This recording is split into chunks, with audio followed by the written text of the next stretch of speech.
नमस्कार दोस्तों, स्वागत है आपका आज के मुख्य समाचारों में। जी हां दोस्तों, आपको यहां पर देखने को मिलेंगी सुबह से लेकर शाम तक की तमाम बड़ी खबरें, मुख्य समाचार, ब्रेकिंग न्यूज़ अपडेट्स के रूप में। तो दोस्तों, आप सभी लोगों से रिक्वेस्ट है इस वीडियो को ज़्यादा से ज़्यादा लाइक और शेयर करें। तो चलिए दोस्तों, जान लेते हैं आज की पहली बड़ी खबर। दिल्ली एलजी ने केजरीवाल को हाथ से पीछे किया। यूनिवर्सिटी कैंपस उद्घाटन में तनातनी, सीएम के भाषण में मोदी मोदी के नारे लगे। जी हाँ दोस्तों, दिल्ली में गुरु गोविंद सिंह इंद्रप्रस्थ यूनिवर्सिटी के ईस्ट दिल्ली कैंपस का उद्घाटन करने के दौरान उपराज्यपाल वीके सक्सेना ने मुख्यमंत्री अरविंद केजरीवाल को हाथ पीछे कर दिया।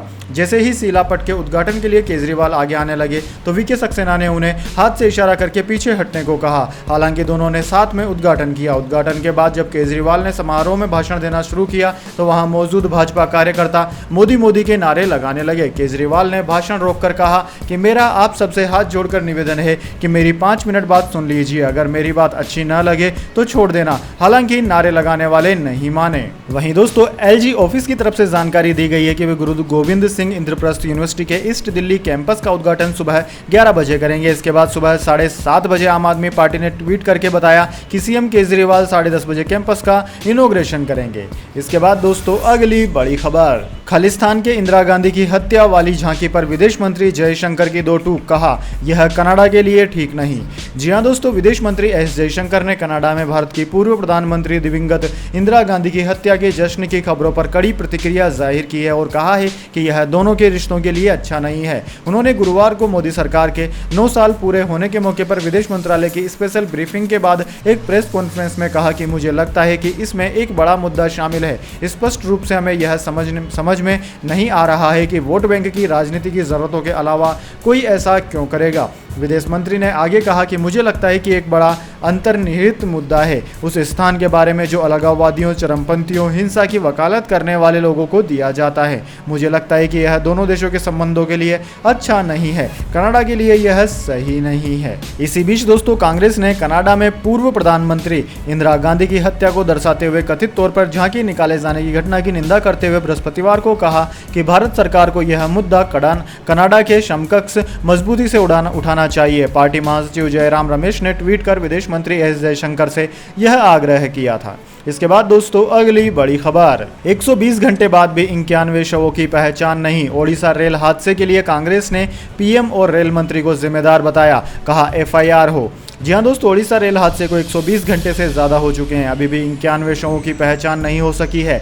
ऐसी ढेरों डेड बॉडीज़ हैं जिन पर कई परिवार दावा कर रहे हैं। कई लोग हादसे के बाद से लापता हैं, जिनकी तलाश में उनके परिजन अस्पताल और पुलिस स्टेशन के चक्कर काट रहे हैं। उधर दोस्तों, कांग्रेस के स्पोक्स पर्सन अजय कुमार ने पूरी घटना के लिए प्रधानमंत्री मोदी और रेल मंत्री अश्विनी वैष्णव को जिम्मेदार बताया है। अजय का कहना है कि रेल मंत्री की ओर से यह एक साजिश थी, जिसकी वजह से बालासोर रेल हादसे में 288 लोगों की मौत हो गई और 1000 से ज्यादा लोग घायल हुए। सीबीआई को पीएम और रेल मंत्री के खिलाफ एफआईआर दर्ज करनी चाहिए। अजय कुमार ने आगे कहा कि रेल मंत्री ने हादसे के बाद से जिस तरह से नाटक किया, ऐसे में उन्हें ऑस्कर अवार्ड दिया जाना चाहिए। इसके बाद दोस्तों, अगली बड़ी खबर। केरल में मानसून ने दे दी दस्तक। इंडियन मेट्रोलॉजी डिपार्टमेंट ने किया अलर्ट, चक्रवाती तूफान का दिखेगा असर।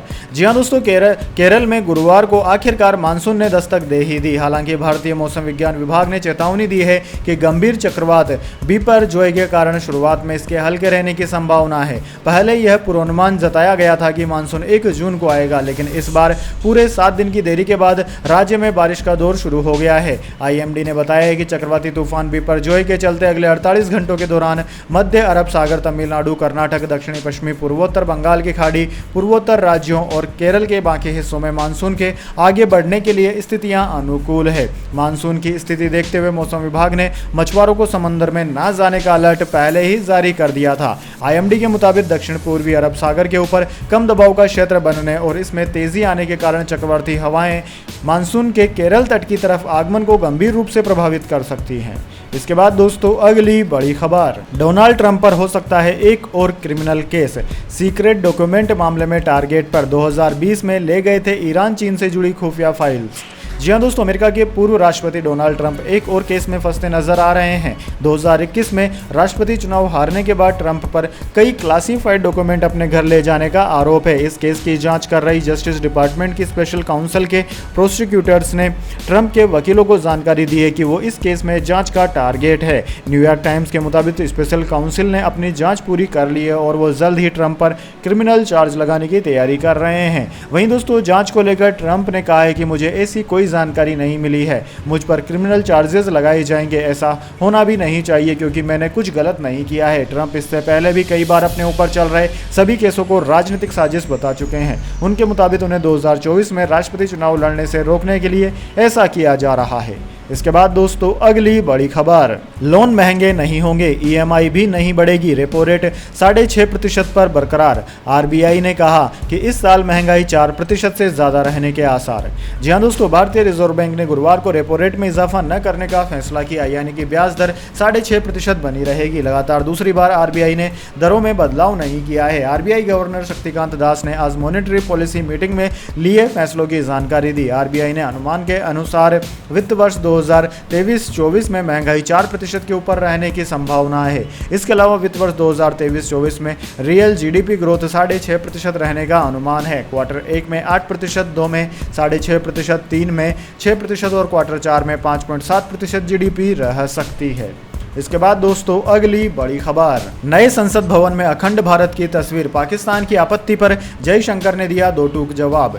जी हां दोस्तों, नए संसद भवन में लगे अखंड भारत की तस्वीर पर पड़ोसी देश पाकिस्तान की ओर से उठाए जा रहे सवाल पर विदेश मंत्री एस जयशंकर ने पलटवार किया। उन्होंने कहा कि भारतीय संसद में लगाई गई अखंड भारत की तस्वीर अशोक साम्राज्य की सीमा को दर्शाती है। पाकिस्तान इस बात को नहीं समझ सकता है क्योंकि उसके पास समझने की शक्ति नहीं है। दरअसल दोस्तों, हाल ही में 28 जून को भारत के प्रधानमंत्री मोदी ने देश के नए संसद भवन का उद्घाटन किया था। नए संसद भवन में एक भित्ति चित्र लगी है जिसे अखंड भारत का नक्शा कहा जा रहा है। इस नक्शे में गौतम बुद्ध की जन्मस्थली लुम्बिनी के साथ साथ तक्षशिला को भी दिखाया गया है। इस भित्ति चित्र में प्राचीन नगरों के नाम भी अंकित हैं। इस नक्शे में पुरुषपुर, शोवेर और उत्तराप्रस्थ को भी दर्शाया गया है। यह वर्तमान में पाकिस्तान का पेशावर और सिंध और बलूचिस्तान प्रांत है। इस नक्शे को लेकर बांग्लादेश, नेपाल और पाकिस्तान ने नाराजगी जाहिर की थी। पाकिस्तान ने कहा था कि भारत की संसद में इस नक्शे को देखकर हम हैरान हैं। भारत का यह कदम विस्तारवादी सोच को दर्शाता है। वहीं बांग्लादेश के विदेश मंत्रालय ने नए संसद भवन में लगे इस नक्शे को लेकर भारत से स्पष्टीकरण मांगा था। इसके बाद दोस्तों, अगली बड़ी खबर, स्टीव स्मिथ ने जमाया शतक, कोहली गावस्कर को पछाड़कर टेस्ट क्रिकेट में मचाई खलबली। जी हां दोस्तों, WTC फाइनल में स्टीव स्मिथ ने शतक लगाकर अपने टेस्ट करियर का 31वां शतक ठोक दिया। शतक लगाने के साथ ही स्मिथ ने विराट कोहली को पछाड़ दिया। दरअसल भारत ऑस्ट्रेलिया टेस्ट क्रिकेट में सबसे ज्यादा शतक लगाने वाले बल्लेबाजों की लिस्ट में स्मिथ अब दूसरे नंबर पर आ गए हैं। दोस्तों, आपकी जानकारी के लिए बता दें, कोहली ने टेस्ट में ऑस्ट्रेलिया के खिलाफ 8 शतक लगाए हैं। कोहली के पास स्मिथ की बराबरी करने का मौका होगा। अगर कोहली विश्व चैंपियनशिप के फाइनल में शतक लगा देते हैं तो फिर वे स्टीव स्मिथ की बराबरी कर लेंगे। वहीं ऑस्ट्रेलिया के खिलाफ सचिन तेंदुलकर ने टेस्ट में सबसे ज्यादा शतक लगाए हैं। इसके साथ साथ स्मिथ टेस्ट क्रिकेट में ऑस्ट्रेलिया की ओर से सबसे ज्यादा शतक लगाने वाले तीसरे बल्लेबाज हैं। ऑस्ट्रेलिया की ओर से टेस्ट में सबसे ज्यादा शतक रिकी पोंटिंग ने लगाए हैं। पोंटिंग ने 41 शतक लगाने का कमाल किया तो वहीं 32 टेस्ट शतक स्टीव वो ने लगाए हैं।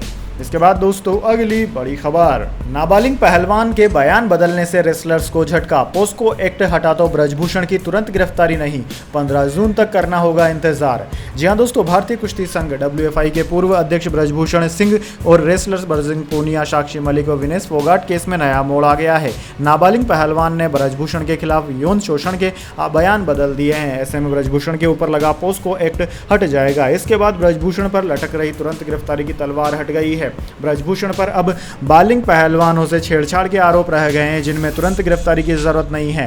वहीं केंद्रीय खेल मंत्री अनुराग ठाकुर से मीटिंग के बाद पहलवान 15 जून तक का इंतजार कर रहे हैं। ठाकुर ने भरोसा दिया है कि 15 जून तक दिल्ली पुलिस इस केस की चार्जशीट कोर्ट में पेश कर देगी। पहलवान भले ही ब्रजभूषण की गिरफ्तारी पर अड़े हों, लेकिन ये अब दिल्ली पुलिस की चार्जशीट पर निर्भर करेगा। इसके बाद दोस्तों, अगली बड़ी खबर, MCD स्टैंडिंग कमेटी के नतीजे घोषित, आम आदमी पार्टी और बीजेपी ने 3-3 सीटें जीती। थी। जी हाँ दोस्तों, दिल्ली नगर निगम में स्टैंडिंग कमेटी एमसीडी के 6 सदस्यों के निर्वाचन की घोषणा हो गई है। 6 सीटों के लिए हुए चुनाव में आम आदमी पार्टी और बीजेपी ने 3-3 सीटें जीती है। आम आदमी पार्टी के ये 3 सदस्य स्टैंडिंग कमेटी के सदस्य चुने गए। आम आदमी पार्टी के एक उम्मीदवार को हार का सामना करना पड़ा। दरअसल दोस्तों, दिल्ली नगर निगम की स्टैंडिंग कमेटी के 6 सदस्यों के लिए 24 फरवरी को चुनाव हुए। चुनाव होने के बाद जब नतीजों की घोषणा होने वाली थी तब हंगामा हो गया था, जिसके बाद मेयर ने चुनाव रद्द करने की घोषणा की थी और दोबारा चुनाव कराने की घोषणा की थी। बीजेपी पार्षद इसके खिलाफ दिल्ली हाईकोर्ट चले गए और 23 मई को दिल्ली हाईकोर्ट ने फैसला सुनाया कि दोबारा से चुनाव कराना गलत है। इसके बाद अब आखिरकार स्टैंडिंग कमेटी के 6 सदस्यों का निर्वाचन परिणाम घोषित कर दिया गया। इसके बाद दोस्तों अगली बड़ी खबर, आदि पुरुष डायरेक्टर ने तिरुपति मंदिर में एक्ट्रेस को किस किया। पुजारी बोले ऐसा तो पति पत्नी भी नहीं करते। गुरुद्वारा में गदर 2 की शूटिंग पर भी हुआ विवाद। जी हाँ दोस्तों, फिल्म आदि पुरुष की रिलीज के पहले डायरेक्टर ओम रावत और कृति सेनन विवाद में फंस गए हैं। मंगलवार को तिरुपति बालाजी मंदिर में दर्शन के बाद ओम ने कृति से विदाई लेते वक्त उनके गाल पर किस करके उन्हें गले लगाया था। इसका वीडियो अब वायरल हो रहा है। पुजारी और धर्मगुरुओं ने इसे रामायण और माता सीता का अपमान बताया। तेलंगाना के चिलकूर बालाजी मंदिर के मुख्य पुजारी ने कहा कि पति पत्नी भी मंदिर में ऐसा नहीं करते। ऐसा करना है तो दोनों को होटल के कमरे में चले जाना चाहिए। वहीं दोस्तों, सनी देओल की फिल्म गदर 2 भी विवादों में आ गई है। दरअसल एक वीडियो वायरल हो रहा है जिसमें एक गुरुद्वारे में सनी एक्ट्रेस अमीषा को गले लगाते दिख रहे हैं। शिरोमणि गुरुद्वारा प्रबंधन कमेटी ने गुरुद्वारे में इस सीन को फिल्माने पर एतराज जताया है। फिल्म डायरेक्टर के खिलाफ भी कार्रवाई की मांग की गई है। इसके बाद दोस्तों जाने अगली बड़ी खबर, लेकिन उससे पहले मेरी आपसे छोटी सी रिक्वेस्ट है, अगर दोस्तों आपको अभी तक हमारी न्यूज़ पसंद आई है तो इसे एक छोटा सा लाइक जरूर दे दीजिए, और अगर आपको पसंद नहीं आई है तो बेशक आप डिसलाइक भी कर सकते हैं, लेकिन दोस्तों लाइक और डिसलाइक जरूर कीजिए, क्योंकि दोस्तों यही हमारी मेहनत का फल होता है और इसी से हमें पता चलता है कि आपको हमारी वीडियोस पसंद आ रही है या नहीं। तो चलिए दोस्तों जान लेते हैं आज की अगली बड़ी खबर। शेयर बाजार में आज रही गिरावट, सेंसेक्स 294 अंक गिरकर 62,848 पर बंद। एनटीपीसी का शेयर 3.10% चढ़ा। जी हाँ दोस्तों, गुरुवार को शेयर बाजार में गिरावट देखने को मिली। सेंसेक्स 294 अंक गिरकर 62,848 के स्तर पर बंद हुआ। वहीं निफ्टी में भी 91 अंकों की गिरावट रही। यह 18,634 के लेवल पर बंद हुआ। सेंसेक्स के 30 शेयरों में से 24 में गिरावट और 6 में तेजी देखने को मिली।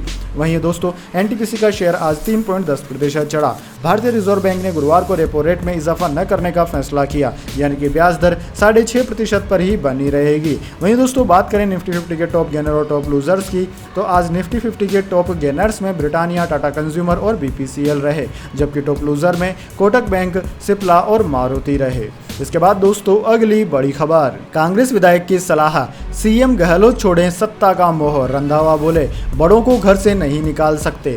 जी हाँ दोस्तों, राजस्थान में चुनाव से पहले कांग्रेस पार्टी के विधायक ने सीएम अशोक गहलोत के खिलाफ मोर्चा खोल दिया है। उन्होंने कहा है कि सीएम गहलोत को सत्ता का मोह छोड़ देना चाहिए। युवाओं को आगे बढ़ाने की कोशिश करेंगे तो प्रदेश का सियासी नक्शा बदल जाएगा। राजस्थान की सियासत में बुधवार को भीषण गर्मी के बीच सियासी पारा चढ़ता नजर आया। अपने बयानों से अपनी ही पार्टी के लिए मुश्किलें खड़े करने वाले पूर्व मंत्री और सांगोद से कांग्रेस विधायक भरत सिंह ने सीएम अशोक गहलोत को ही नसीहत दे डाली। उन्होंने कहा कि सीएम गहलोत को सत्ता का मोह छोड़ देना चाहिए, युवाओं को आगे बढ़ाने की घोषणा करें, प्रदेश का सियासी नक्शा बदल जाएगा। साथ ही उन्होंने सत्ता को शराब के नशे से भी ज्यादा खतरनाक बताया और कहा कि माया का मोह कहां आसानी से छूटने वाला है।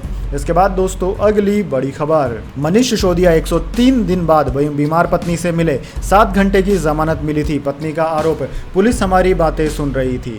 जी हाँ दोस्तों, दिल्ली के पूर्व शिक्षा मंत्री मनीष सिसोदिया ने बुधवार को अपनी पत्नी सीमा सिसोदिया से 103 दिन के बाद मुलाकात की। सीमा मल्टीपल स्केलेटोरोसिस नाम की बीमारी से जूझ रही है। दिल्ली हाईकोर्ट ने सिसोदिया को पत्नी से मिलने के लिए 7 घंटे की जमानत दी। मुलाकात के बाद सीमा ने आरोप लगाया कि 7 घंटे की मुलाकात के दौरान पुलिस उनके बेडरूम के दरवाजे पर बैठी रही। पुलिस उन्हें लगातार देख रही थी और उनकी हर बात सुन रही थी। सीमा ने फेसबुक पर एक नोट शेयर कर कहा कि शायद इसलिए कहते हैं कि राजनीति गंदी है। मनीष सिसोदिया को दोस्तों शराब नीति मामले में सीबीआई ने 26 फरवरी को गिरफ्तार किया था। वे दिल्ली की तिहाड़ जेल में फिलहाल बंद हैं। इसके बाद दोस्तों अगली बड़ी खबर, गैंगस्टर संजीव जीवा की पत्नी की याचिका पर सुप्रीम कोर्ट में सुनवाई, अंतिम संस्कार में शामिल होने की मांगी इजाजत। जी हां दोस्तों, उत्तर प्रदेश की राजधानी लखनऊ कोर्ट में हुई गैंगस्टर संजीव जीवा की हत्या के बाद उनकी पत्नी पायल माहेश्वरी द्वारा दायर की गई याचिका पर गुरुवार को सुप्रीम कोर्ट में सुनवाई हुई। इस दौरान यूपी सरकार के पक्ष रख रहे वकील ने कहा कि गैंगस्टर एक्ट के मुताबिक जो मामला है उसमें केस के मेरिट पर बहस की जाए। इसके अलावा यूपी सरकार की तरफ से पेश वकील ने कहा कि आज गैंगस्टर जीवा का अंतिम संस्कार नहीं होना है। इसके अलावा यूपी सरकार ने सुप्रीम कोर्ट से कहा कि मानवता के आधार पर पायल माहेश्वरी को उसके पति संजीव जीवा के अंतिम संस्कार में शामिल होने की इजाज़त दी जा सकती है। यूपी सरकार ने कहा कि जीवा की पत्नी को दूसरी कोई राहत नहीं दी जानी चाहिए। वहीं सुप्रीम कोर्ट ने जीवा की पत्नी को मामले में अतिरिक्त हलफनामा आज दाखिल करने को कहा है। दोस्तों, आपकी जानकारी के लिए बता दें, जीवा की पत्नी ने सुप्रीम कोर्ट से अपनी गिरफ्तारी पर रोक लगाने को लेकर याचिका दायर की थी। सुप्रीम कोर्ट ने आज ही इस याचिका पर सुनवाई की। इसके बाद दोस्तों, अगली बड़ी खबर, वकील की हत्या के केस में अब घिरे इमरान खान। भुट्टो को फांसी पर चढ़ाने से पहले ऐसा ही केस हुआ था दर्ज। जी हां दोस्तों, पाकिस्तान के पूर्व प्रधानमंत्री इमरान खान की परेशानियां बढ़ती ही जा रही है। इमरान खान पर अब एंटी टेररिज्म कानून के तहत केस दर्ज किया गया है। ये मामला सुप्रीम कोर्ट के एक वकील की हत्या से जुड़ा है। इमरान खान की पार्टी पाकिस्तान तहरीक इंसाफ यानी कि पीटीआई ने इस बात की जानकारी दी है। पीटीआई ने इस बात की पुष्टि की है कि शहीद जमीनल कन्नड़ पुलिस थाने में दर्ज एफआईआर में इमरान खान का भी नाम है। सुप्रीम कोर्ट के वकील अब्दुल रज्जाक शार की मंगलवार को हत्या कर दी गई थी। अब्दुल रज्जाक जब हाईकोर्ट जा रहे थे तभी रास्ते में अज्ञात हमलावरों ने गोली मारकर उनकी हत्या कर दी थी। ये हमला बलूचिस्तान की राजधानी क्वेटा में हुआ था। अब्दुल रज्जाक के बेटे सिराज अहमद ने मंगलवार को अपने पिता की हत्या के मामले में एफआईआर दर्ज कराई है। इसके बाद दोस्तों, अगली बड़ी खबर, यूक्रेन में बांध टूटने से डूबे 2000 घर, 30 कस्बे बाढ़ की चपेट में। जेलेस्की का दावा, पानी में तैर रही डेड बॉडीज। जी हां दोस्तों, यूक्रेन का खाकोवखा बांध टूटने से खरसोन में 30 से ज्यादा गांव और कस्बे बाढ़ की चपेट में आ गए। इनमें 20 यूक्रेन और 10 रूसी सेना के कब्जे में हैं। 2000 घर पूरी तरह से पानी में समा चुके हैं। 40,000 लोगों की जिंदगी खतरे में है। इसी बीच यूक्रेन के राष्ट्रपति वोलोदिमीर जेलेस्की ने बाढ़ प्रभावित इलाकों का दौरा किया। जेलेस्की ने यहां लोगों से मुलाकात करने के बाद दावा किया कि बाढ़ के चलते लोगों की डेड बॉडीज पानी में तैर रही है। अभी तक पता नहीं चल पाया कि बांध पर हमला किसने किया। रेस्क्यू ऑपरेशन के बीच रूस और यूक्रेन एक दूसरे पर बांध तोड़ने का आरोप लगा रहे हैं। बाढ़ की वजह से अब तक 5 लोगों की मौत हो चुकी है। दोस्तों, आपकी जानकारी के लिए बता दें, बांध पर हमला उस समय हुआ जब यूक्रेन खरसोन और डोनेट्स्क में रूसी सेना पर बड़े हमले की ओर बढ़ रहा था। बीबीसी की रिपोर्ट के मुताबिक रूस पर हमले के लिए बिछाई गई लैंडमाइन अब बचाव कार्यों में रुकावट बन रही है। इलाके में पानी भर जाने के कारण इन्हें लोकेट करना भी मुश्किल हो रहा है। इसके बाद दोस्तों, अगली बड़ी खबर, घर बनाने वालों के लिए राहत की खबर। 30 रुपए सस्ता हुआ सीमेंट, अब इतने में मिलेगा एक बैग। जी हां दोस्तों, अगर आप घर बना रहे हैं तो आपके लिए यह अच्छी खबर है। दरअसल दोस्तों, सीमेंट कंपनियों ने दक्षिण भारत के कुछ राज्यों में सीमेंट के रेट में कटौती की है। इसके तहत आंध्र प्रदेश, तेलंगाना और तमिलनाडु में सीमेंट के रेट कम हुए हैं। तमिलनाडु में सीमेंट के प्रति बैग पर 20 रुपए की कमी की गई है। तमिलनाडु के अलावा आंध्र प्रदेश और केरल में भी सीमेंट के रेट में कमी हुई है। आंध्र प्रदेश में भी एक बोरी पर 20 से 30 रुपए की कटौती हुई है। तेलंगाना के बाजार में भी रेट इसी तरह कम हुए हैं। इसके बाद दोस्तों, अगली बड़ी खबर, 700 भारतीय छात्रों पर निर्वासन का खतरा। कनाडा के प्रधानमंत्री जस्टिन ट्रुडेau बोले, सभी को न्याय मिलेगा। जी हां दोस्तों, फर्जी प्रवेश पत्रों को लेकर कनाडा से निर्वासन का सामना कर रहे 700 भारतीय छात्रों को आश्वस्त करते हुए प्रधानमंत्री जस्टिन ट्रुडेau ने कहा है कि वे प्रत्येक मामले का मूल्यांकन करेंगे और धोखाधड़ी के शिकार लोगों को अपनी स्थिति बताने का अवसर मिलेगा। यह टिप्पणी ऐसे समय में आई है जब सैकड़ों भारतीय छात्र, जिनमें ज्यादातर पंजाब से हैं, कनाडा में सड़कों पर उतर रहे हैं और कह रहे हैं कि उन्हें भारत में उनकी जन परामर्श एजेंसी द्वारा धोखा दिया गया। उसने उन्हें फर्जी दस्तावेज मुहैया करवाए थे। इसके बारे में उन्हें जानकारी नहीं थी। ट्रुडेau ने बुधवार को संसद में बहस के दौरान कहा कि हम अंतर्राष्ट्रीय छात्रों के ऐसे मामलों से अच्छी तरह वाकिफ हैं जिन्हें फर्जी कॉलेज स्वीकृत पत्रों को लेकर निष्कासन आदेशों का सामना करना पड़ रहा है। हमारा ध्यान छात्रों के साथ धोखाधड़ी करने वाले दोषियों की पहचान करने पर है। पीड़ित छात्रों की स्थिति पर सिख मूल के एनटीपी नेता जगमीत सिंह की चिंताओं का जवाब देते हुए प्रधानमंत्री ने कहा कि धोखाधड़ी के शिकार लोगों को अपनी स्थिति का प्रदर्शन करने और अपने मामले का समर्थन करने के लिए सबूत पेश करने का अवसर मिलेगा। इसके बाद दोस्तों, अगली बड़ी खबर, शिखर धवन 3 साल बाद बेटे से मिलेंगे, कोर्ट ने पत्नी को दिया सख्त आदेश। जी हां दोस्तों, भारतीय स्टार क्रिकेटर शिखर धवन और उनकी पत्नी आयशा के बीच तलाक का केस चल रहा है। दोनों के बीच यह केस 2021 से चल रहा है, जबकि धवन और आयशा 2020 से ही अलग रह रहे हैं। धवन ने अपने बेटे जोरावर से भी अगस्त 2020 के बाद से मुलाकात नहीं की है, मगर अब धवन के लिए एक अच्छी खबर सामने आई है। दरअसल दोस्तों, पटियाला हाउस कोर्ट ने आयशा से कहा है कि वह अपने 9 साल के बच्चे को धवन और उसके परिवार के साथ मुलाकात कराने के लिए भारत लेकर आए। दोस्तों, आपकी जानकारी के लिए बता दें, इन दिनों आयशा अपने बेटे के साथ ऑस्ट्रेलिया इंडिया में रह रही है। कोर्ट ने बच्चे की धवन के परिवार से मुलाकात पर आयशा के एतराज पर नाराजगी भी जताई। कोर्ट ने कहा कि अगस्त 2020 के बाद से शिखर धवन का परिवार बच्चे से नहीं मिला है। बच्चे पर अकेले मां का हक नहीं होता। अगर शिखर धवन अभी तक अच्छे पिता साबित हुए हैं तो फिर वो बच्चे की परिवार से मुलाकात पर एतराज क्यों कर रही है। वैसे भी शिखर धवन परमानेंट कस्टडी नहीं मांग रहे हैं, वो सिर्फ अपने बच्चे को देखना और मिलकर मुलाकात करना चाहते हैं। कोर्ट ने आयशा धवन को निर्देश दिया है कि वो धवन परिवार के साथ मुलाकात कराने के लिए बच्चे को खुद साथ लेकर भारत आए या फिर किसी विश्वस्त आदमी के जरिए भारत भेजे। तो दोस्तों यह थी आज की तमाम बड़ी खबरें। इसके बाद दोस्तों बारी आती है आज के माइंड क्यूज क्वेश्चन की। जी हाँ दोस्तों, एक आसान से सवाल का जवाब देकर आप जीत सकते हैं एक अमेजिंग सरप्राइज गिफ्ट हमारे यूट्यूब चैनल की ओर से। तो दोस्तों आज का सवाल आपकी स्क्रीन पर आ चुका है। भारत में कुल कितने राज्य हैं? जी हाँ दोस्तों, अगर आप जानते हैं भारत में राज्यों की संख्या कितनी है तो जल्दी से कमेंट बॉक्स में लिख दीजिए। अगर दोस्तों आपका जवाब होता है एकदम सही और आप चुन जाते हैं लकी विजेता के रूप में, तो आपको मिल सकता है एक अमेजिंग सरप्राइज गिफ्ट हमारे यूट्यूब चैनल की ओर से। तो दोस्तों जल्दी से अपने उत्तर कमेंट बॉक्स में लिख दीजिए, वीडियो को लाइक कर लीजिए और चैनल को सब्सक्राइब करके बेल आइकन भी दबा लीजिए। धन्यवाद। वंदे मातरम। जय हिंद, जय भारत।